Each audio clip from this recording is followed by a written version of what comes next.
Sir, pwede na magpasa? Oh, kakastart lang ah. Magpapasa ka agad. Siguraduhin mo lang yung gawa ko, mas maayos sa itsura mo ah. Okay class, let's congratulate Miss Guevara for having a perfect score. That's all. Class dismissed.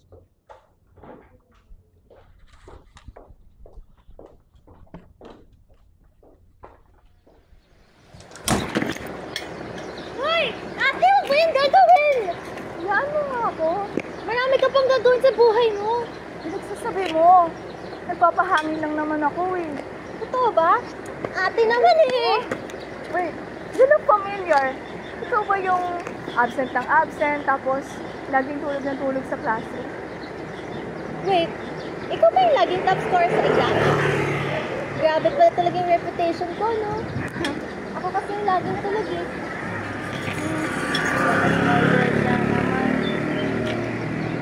Oh, bakit parang lungkot mo? Nalulungkot pala yung mga matatalino?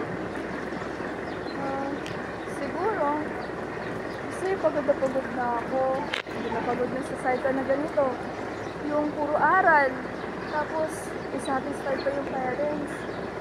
Totoo ba? Gusto ko nga maging kagaya mo eh. Yung masipag, matalino. Ewan ko ba? Ito yung nagawa-gawa. Well ba? Mas gusto ko nga yung lifestyle mo eh.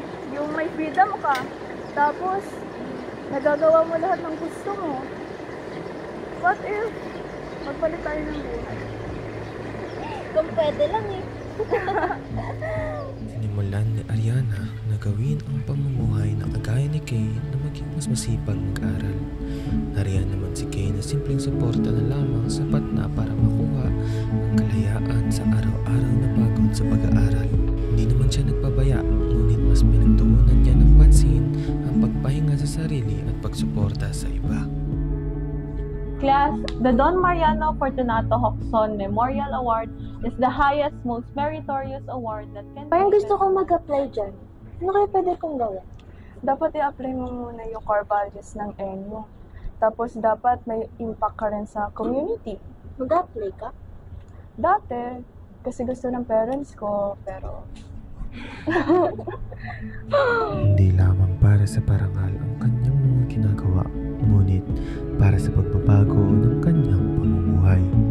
Sinubuhay niya lang lahat ng tinuro sa kanya.